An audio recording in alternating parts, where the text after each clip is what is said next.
Welcome to Catholics for Catholics. My name is Jesseromero, Johnyep. Two Catholics that love the Lord, love Our Lady, faithful sons of Holy Mother Church.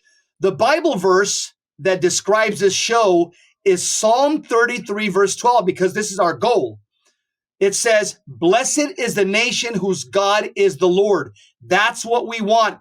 We want the one true God to be Lord of this nation again. That's the only way we're going to make America great. John, hey, you've been talking to Bishop Strickland. I know you did a video with him. Tell us what's going on with the good bishop.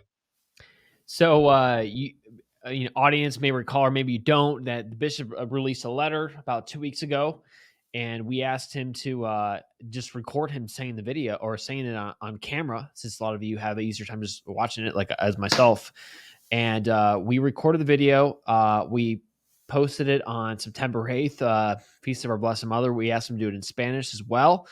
And the video collectively has been seen almost 1 million times and reposted on a number of big YouTube channels. So it's huge. It's a tribute to the message, the content. It's just so needed when there's a food that everybody really wants, it's sought after and it goes off the shelf, right? So that's kind of what it's akin to what this message is from the bishop, that people need leadership. They need the clarity. And Bishop's message on the eve of the Synod in Rome is spot on. We invite you to go watch it. You'll see as well that he's been in the news recently because September 8th was when we did our video, and then the next day, as we found out later, Pope Francis called a meeting with Apostolic Nuncio Christophe Pierre, and the topic of Bishop Strickland came up, right? And it was leaked to the Pillar newspaper, and the Pillar reported that that Pope Francis is either going to do two things: either he's going to ask him to resign, making him offer he can't refuse, or just literally do the relatively rare canonical move of just like taking him out, right? So that's what's on the table right now. So the Catholic world right now is in total uproar, and just really trying to make sense of everything that's happening. So Jesse, what have you heard on your end? I've heard on my end that the person that's behind all of this is Cardinal Cupich. I've been told by a good source that nothing happens in the United States without Cardinal Cupich having to sign off on it, or having to he has something to say about the matter. Also, what I see happening to Bishop Strickland, this I guess they're trying to run him out of town. To me, this is the definition of clericalism. This is the definition of clericalism, or the New Testament calls this lording over.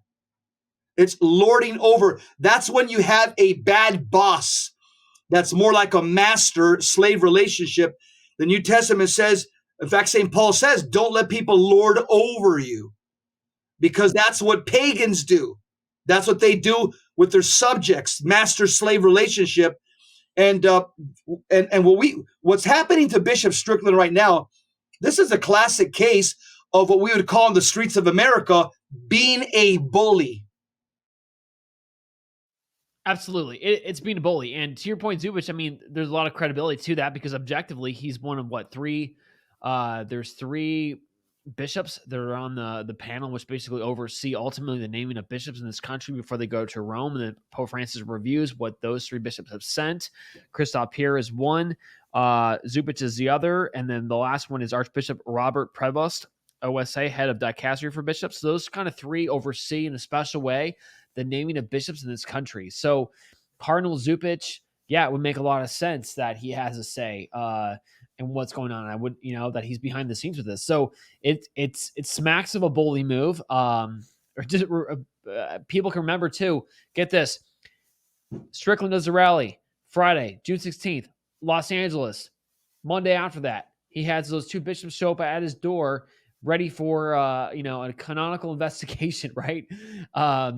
And then, as he starts doing these other videos, it will release on September 8th. The day after, this comes up. So they're watching him very closely. Pope Francis is as well. He himself mentioned on the flight back from Portugal that he is, what was the word you used, Jesse? Something to the fact like, I'm watching the American lady because they're upstarts or troublemakers, and they're whatever they are. They're too They're rigid. They're rigid. They're They're rigid. conservative. So what happens in the United States of America, it affects the rest of the world. God's given this country a special place in the world, and that's why we're doing everything we can to save it and be the leaders that God's called us to be. So yeah, it smacks like a bully move, right? And I pray that Pope Francis does not ask him to resign, and Pope Francis may see that this man is really leading us in so many ways, and he has our support, like very few bishops do. And the two bishops that went to go visit him, one of them was Bishop Kikanis. That's right. He's got kind of a troubling record himself on abortion and homosexuality. Bishop Kikanis, one of the bishops that was sent to go visit Bishop Strickland in this visitation, Kikanis defended Catholic Relief Services funding of pro-abortion groups back in 2012. And Bishop Kikanis was also endorsed by a homosexual group in the likelihood of his becoming president of the U.S. Bishops' Conference. And something else that's troubling is that Pope Francis last year, if we don't think he can do this to Strickland, last year he removed Bishop Daniel Fernandez Torres, who was another advocate of an outspoken advocate of Catholic teaching. He was for the Diocese of Recife, Puerto Rico, and he did it without any explanation. He reportedly, what Bishop Torres's his sin is that he was supporting conscientious objectors to the COVID-19 vaccine mandates, but that was too much for Pope Francis. Pope Francis doesn't allow bishops to think independent of him. If Pope Francis says you got to get the jab, if you're a bishop, you can't have an opinion. You better keep your mouth shut, because this bishop, Daniel Torres, he says, no, in my diocese, you don't have to get the jab. Guess what? He's gone. He's gone. And this is what they want to do to Bishop Strickland as well. There's all kinds of bishops that teach error. They contradict Catholic doctrine on homosexual activity, on gender issue, on same-sex blessings, the ordination of women, the reception of the Eucharist. And guess what? They get a free pass to promote heresy and error, these modernist bishops. But Strickland, who promotes orthodoxy, and the Pope wants to remove him and make an example of him, I'll tell you what, orthodoxy is not allowed under this papacy. And thank God they should be able to say their opinions. I mean, the bishop from Puerto Rico, right? Like he had a different opinion about the vaccines, and guess what? He turned out to be right, as we're going to get to later in the show, about the CDC itself admitting some of the negative side of effects of the vaccine, how it does not work, right? So that's the point. There are some matters which should be left to prudential decisions, and they should not ultimately should not be forced out of their see as bishop because they disagree on a prudential issue, which was the vaccine. Well, actually, it's probably more than a prudential issue because of the morality behind it. But there should be an apology, by the way. Maybe we'll get to that later. Of all those bishops who went on camera, I think Archbishop Gomez was one. He did a big promo video on the vaccine with Pope Francis, and then Cardinal Zupich. Remember that famous shot of him rolling up his sleeve, taking the shot? So, I mean, now that all the data's out there, hello, come on, just maybe you got it wrong back then, but now apologize to all of us, because probably shouldn't have been asking us to take it or to force your Catholic employees in your diocese to do so. But yeah, this is a classic bully move. I spoke with Bishop Strickland yesterday for 15 minutes, and I was impressed. Why? He was very busy. He gave me a time to call. I called. I think we ended up at whatever it was, like 10:15, 10:14. He's like, I gotta go. When you're about to step, when you have a bunch of meetings and you're like, some meetings, like you're so close to the person or whatever, it's like you kind of bend a little bit, 5 minutes, start a little bit late. He was like, 10:14, gotta go. Where was he going? It was his holy hour. Okay. It was his hour of prayer. That's essential for Bishop. And that's what I'm grateful that he is, a man of prayer. that he leads us in that way. We've got to keep praying for him and pray for other priests. There's a lot of other good priests out there who are speaking up. This is an exciting time, very exciting time in the church and the country. We all of us have got to be tied to the vine, the sacraments, grace, so that we are clear shooting in what we do and what we speak. Yeah, that's right. Bishop Strickland's nowhere near retirement. He's 64. Bishops retire at 75. So it's not an age issue as to why they want to get rid of him. It's because of what he says, because he's a voice of reason in a world, in a Catholic world of ambiguity right now. And I'll tell you some of the things that probably got him in trouble, or it got him on the Vatican's radar and Supich's radar. Bishop Strickland, he's basically been public urging Pope Francis to deny Holy Communion to former U.S. Speaker of the House Nancy Pelosi, fake Catholic, over her support of legal abortion. He's also accused the Pope, I'm correct in my mind, of a program of undermining the deposit of faith. That's another thing that's got him on the Vatican's radar. He's also condemned the prominent pro-LGBT blasphemy of Father James Martin, who operates with the full Vatican green light. He's also been forthright on some of the moral controversies in U.S. politics and culture, including the Biden's administration spying on traditional Catholics. He spoke out against that. Also, he's spoken out against the public displays by self-described satanic groups. He's spoken out. In fact, he's went out and prayed out there in Tyler when the Temple of Satan went out there to his city. He went out there with the Blessed Sacrament. And then he came out and supported Catholics in Southern California at a protest of the LA Dodgers baseball team for hosting these anti-Catholic drag queens. And he came out with, those are some of the things that have put him on the Vatican radar. And those are good things. He's been an example for Catholics. He's given us courage. He's given us leadership. And, but I think the big one is, John, is when he tweeted out I guess it's called an X tweet, when he said, quote, "I reject his, meaning Pope Francis, program of undermining the deposit of faith." Well, guess what?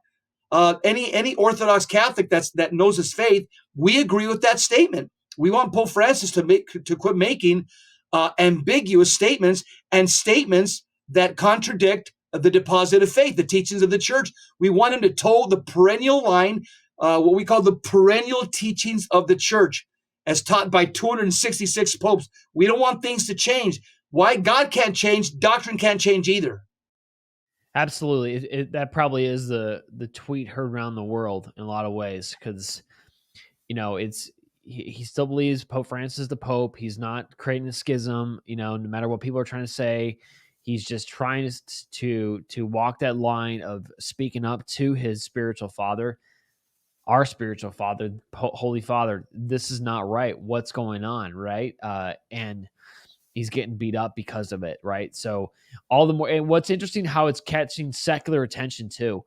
Very rarely do church internal politics catch, outside attention, but people like Ben Shapiro was interviewing a priest last week about Pope Francis and what's going on with the Catholic Church. So people are waking up. People sense something's not right there, and they also know, even if they're not Catholic, they know the moral power and the moral position that the Catholic Church has in the world and in this country.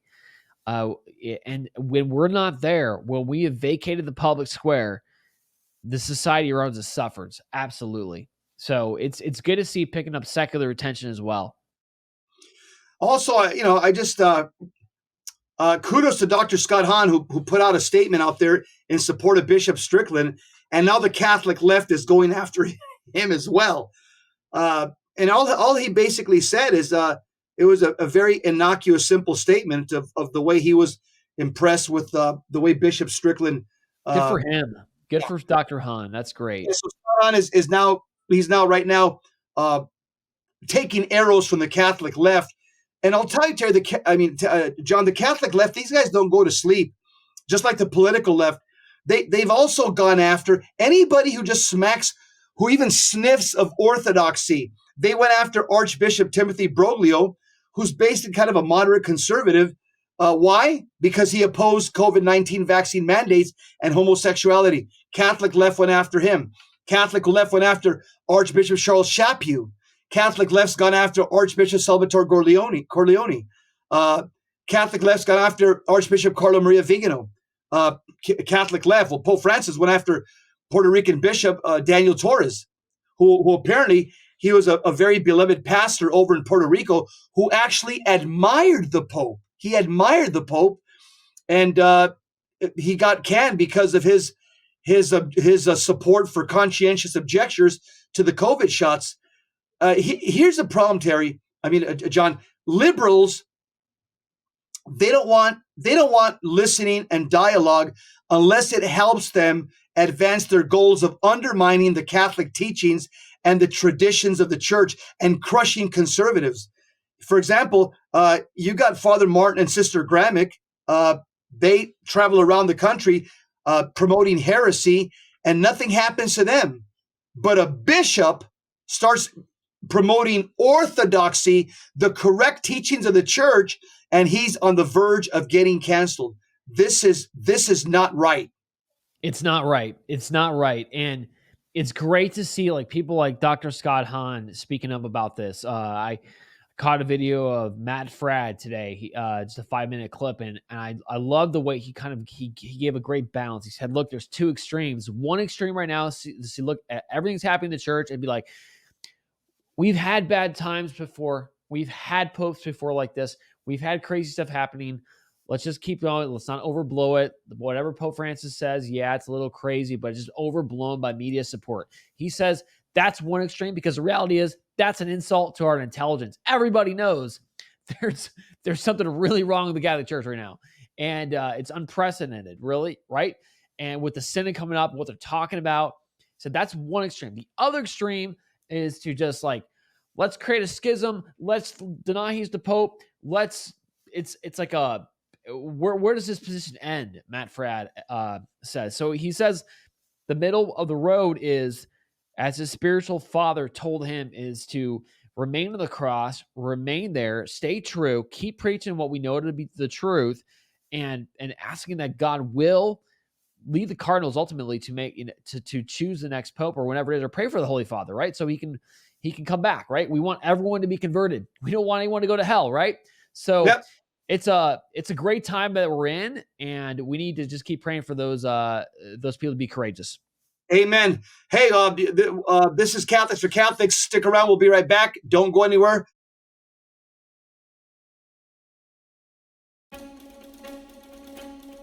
This is who it's about. Jesus Christ is King. Amen. And his mother is our mother. What does that mean?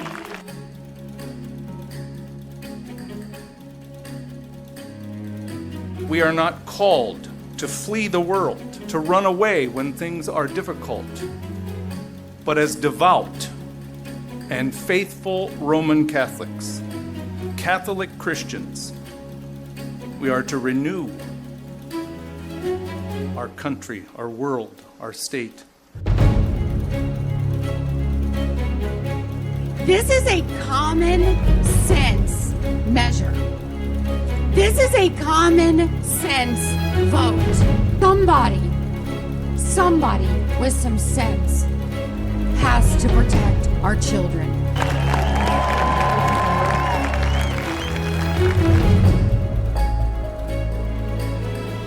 You recognize that the war doesn't end on Tuesday. It doesn't even end in November, because this is a bigger spiritual battle that we're facing. This is more than just Ohio. It's more than just Kansas. It's more than just Michigan. When they come after one of us, they're coming after all of us. Catholics for Catholics.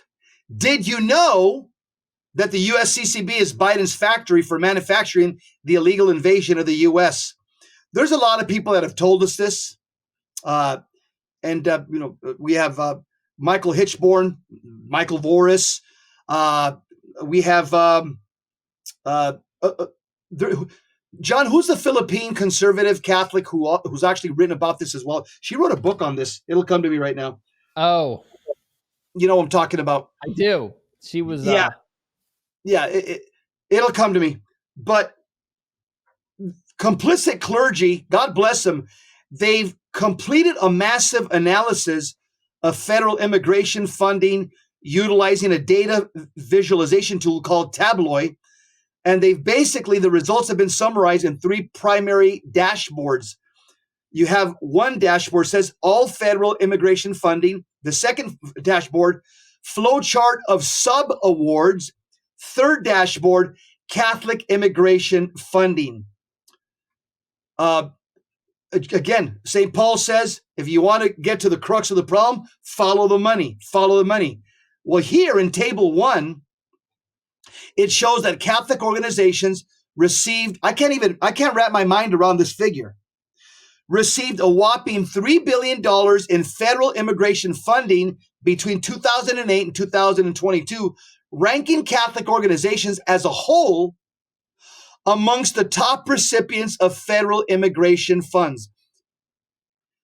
The USCCB has been a major player in the immigration game for years. Table 2 shows that the USCCB ranks as the 5th largest recipient of prime federal immigration grants, receiving over $1 billion between 2008 and 2022.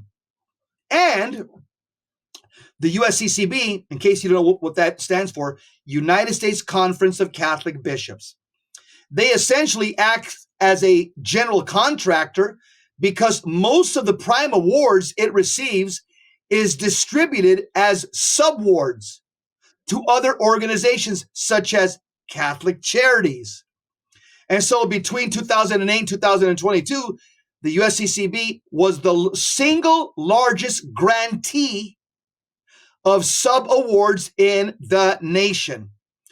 And so a further analysis of sub-awards reveals a sprawling network of federal monies being transferred between prime grant recipients and other organizations, with the USCCB having the largest pipeline amongst all the players. Finally, Catholic Charities is by far the largest Catholic recipient of federal immigration funds, having received over $1.8 billion of federal grants between 2008 and 2022. This figure includes both prime awards received directly from federal agencies as well as sub-awards received from other organizations. John, here's my take. The U.S. bishops, their silence has been bought by the Democrat Party. With this type of money going into your bank account, into your coffers as an organizations, there is no way that the U.S. bishops are going to say anything negative about the policies of their overlords, the Democrat Party, because they get this by and large by Democrat legislation. Absolutely. We've brought this up in the show many times before, but why do we keep doing this? Because it's perhaps the greatest crisis right now, maybe in the world. It's the migrant crisis. It's destroying this country. I mean, what's crazy, Jesse, is look at the way the even the liberals are waking up. I mean, article in the front page today with Chicago mayor, the aldermen are just rebelling because he asked all 50 aldermen in Chicago, hey, can everybody make space in their little district for like whatever it is, like hundreds of migrants, like you guys put them in tents, and they're going to have recreational, educational, food facilities, everything in there.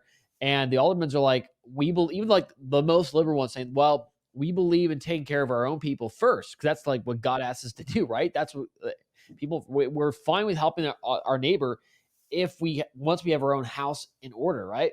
So that's happening. I mean, New York is being absolutely destroyed. Again, even though the Democrats are talking about this, the migrants are just flowing across. They're just, it's unsustainable.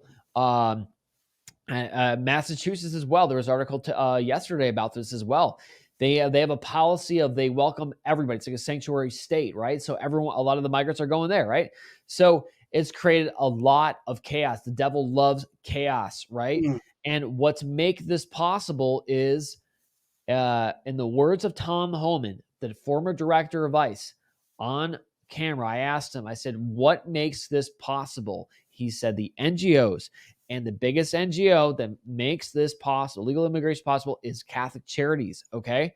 That's from a guy who's been doing this for 25 years, on the border every day, seeing the worst of the worst, right? So it's real, okay? I want to maybe just remind you all about our Catholic Vote. They're friends of ours. Had a great meeting with them on a few days ago.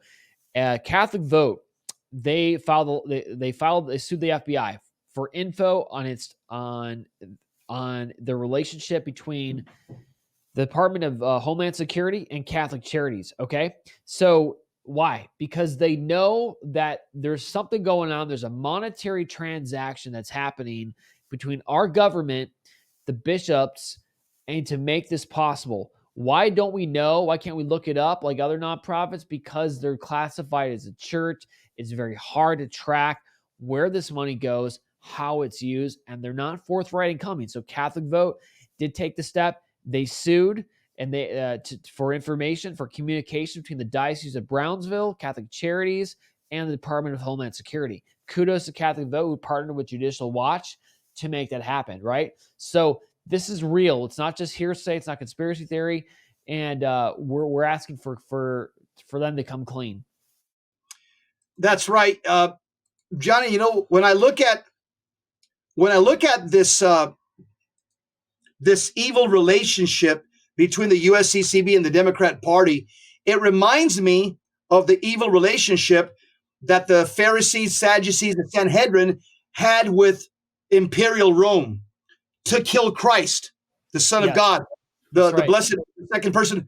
So that nexus between the true religion, Old Testament Israel, with the Pharisees, Sadducees, and the Sanhedrin, and the world power, Imperial Rome, run by wicked emperors, that alliance is like the USCCB and the Democrat Party. It's Rome and Israel coming together, and now they're coming together to attack the mystical body of Christ, us, the Catholic Church. Well said. Or it's almost, or a modern example, it's becoming what the nationalist church in China is. Nationalist Catholic Church. What is the National Catholic Church? It's a church set up by the state, by the government, right? Yeah, we're Catholics, but the state names the bishops. We control you. We basically tell you everything you do. That's why there is the underground church in China, which is faithful to Rome, right? So whatever, always fidelity to Rome is the way to go, right? No matter what, right? Because the Holy Spirit will guide in matters of faith and morality. Never to be afraid about that. But what my point is, like, it's becoming so closely aligned with the anti-American government Democrat Party that it's like the nationalist church, right, of China, of communist China, right? When you look at the key issues that are happening in this country and how some of our faith leaders are basically the main proponents advocating for these things which go against our core American values. Church Milton had that great conference which Jesse, you were there for in DC, where they basically laid out some fundamental issue, like it was the immigration issue. They talked about gun rights, right? Again, Cardinal Tobin of New Jersey was advocating that we give up our Second Amendment, right? I guess the New Mexico governor heard that loud and clear because she banned, what was it, last week, 30-day ability to carry open and concealed weapons in the state of New Mexico. Absolutely insane, right? So our side is becoming the minion of the government, of not even the government, the U.S. government. It's this anti-American government or Democrat Party, right? And that's why the role Catholic has got to be, we've got to remind, first of all, link our people to prayer, the sacraments, all of us fed by grace, the confession, the Eucharist, the Holy Rosary, and from those spots of prayer to know what is the role that God has asked you in your little area, your little part of the world, the country, to speak up, stand up, and not be satisfied with what's going on around you. Because if we keep doing what we've done, the same strategy the last 20 years, we're not going to have a country left, people. You got to really, really wake up. Okay. So it's urgent. It's urgent that we respond to Christ's call, who needs us now more than ever. Amen. John, Judy Brown from the American Life League, I'm not sure if she's still alive, but she wrote a book back in 2012. It was called The Broken Path. And here's what she says on page 1 of her book. She says, this book is how the Catholic bishops got lost in the weeds of American politics, close quote. How the Catholic bishops got lost in the weeds of American politics. It also reminds me of another priest, rest in peace. He's gone home to his eternal reward. Father Richard John Newhouse, who was a convert from Lutheranism to the Catholic faith, and he was also the editor of First Things. He wrote an article where he called the USCCB the Democrat Party at prayer. And he also called the USCCB, get this, he called them Democrats in robes. What we're seeing right now is I wish they were at prayer. I wish they were at prayer. If they really were at prayer, I don't think they'd be doing what they're doing. But anyway, maybe they're praying to the wrong person, but keep going. Yeah. Maybe they're praying to the new house. Maybe they're praying to Pachamama. I don't know. You know? I don't know, man. Yeah. But something else that this article says, I just want to quote one more thing. It says, during the Trump administration, this is why they don't like Trump, the USCCB. This is why, here it is. During the Trump administration, Catholic organizations received an average of $212 million annually in federal immigration funds. However, under the Biden administration, this amount mushroomed to $618 million in 2022, a nearly threefold increase from the Trump years. Now you kind of see why the bishops like the Democrats in power. They get a ton of money. Not that the Republicans don't give them money. Trump said if he comes back to office, he's cutting this. He goes, there's no reason for this to happen, this exchange of money into the USCCB social justice. So he's going to nix this right here. But the explosion in government funding corresponds directly to the dramatic increase in illegal aliens crossing our southern border during the Biden administration. It is estimated that nearly 7 million illegal aliens will be apprehended in the U.S. southern border by the end of 2023. Also, in the final analysis, it says Catholic organizations, under the directions of our bishops, they're knowingly involved in the trafficking of illegal aliens.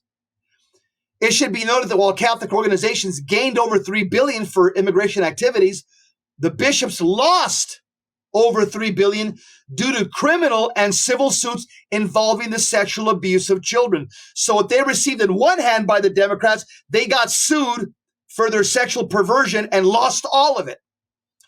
Should it ever be discovered that the church's involvement in the settlement of illegal aliens also involved the sexual abuse of children, the consequences could be devastating. Is it a wonder why the USCCB has become a lobbyist for open borders? The amount of money being devoted to immigration-related activities begs a fundamental question, and here it is. Is the USCCB, is it a religious organization whose mission is the salvation of souls? Or is it simply a non-governmental organization, an NGO, at the beckoning call of political operatives? I say the latter, John. What about you? Seems like it is. It's really become that. And, obviously there are good people, there are good bishops, not the whole organization, or there's good people in Catholic Church. Probably 90% of the work they do is amazing work for the homeless, et cetera, et cetera. We're not trying to, paint everyone there as just the demon himself, right? But there is people there in the organization, which Jesse said are seen to be complicit in human trafficking. Let me explain. If you're a first timer, really, really simple. What happens? Kid, minor, comes to the border. Border control has the kid. What do they do with this kid? They take him to an NGO, like Catholic Charities or a Protestant group or Baptist group. The NGO has the kid, the minor, right? This kid needs to be adopted. What is it? How does he get from the Catholic Charities facility in, let's say, Brownsville or El Paso to his adopted family? Well, anybody can come up, anybody can call up and say, hey, this is my long lost nephew, niece, or whatever, and we can't wait to have this kid. no problem whatsoever. They take the kid and they're gone, right? Now, a couple of things are key about this transaction. So from the border to the NGO to the adopted family, Catholic Charities is right in the middle. And remember, they get the money from the government via the bishops, okay? So these NGOs have almost zero vetting, okay? Zero. I have a lot of friends who've done the adoption process. When you actually adopt somebody in traditional adoption, the amount of paperwork that you have to do with the federal government and that private entity is extreme, right? They do tons of checkups or whatever. It's very, very, very thorough and expensive, right? So, but with these NGOs, there's no vetting done, very little. I've heard it's simple as the person just shows an ID, or it could be a fake ID or whatever, and there's not a lot, and they just give the kid away. Doesn't stop there. Why is it that government worker testified, I think it was Tanya, testified in March on the U.S. congressional floor that 85,000 of those kids who at one time were in an NGO facility and were adopted out, 85,000, she said, are missing. How does she know they're missing? What makes them missing? It's because when the NGO or whoever calls up the kid and the family later, says, hey, how's it going? Where are you guys at? No answer. Let me call you again next week. No answer. No answer. They're never heard from again. They're not traceable. These kids have disappeared. 85,000 is just a mere guess, really, at what we know of the amount of kids disappeared in this country, most likely to human trafficking, right? As shown in the movie Sound of Freedom, right? So, and that's what Jesse's point is, not just hearsay. It's legit. These NGOs know that they are giving away their people to unvetted dudes and people that have evil intentions with their kids.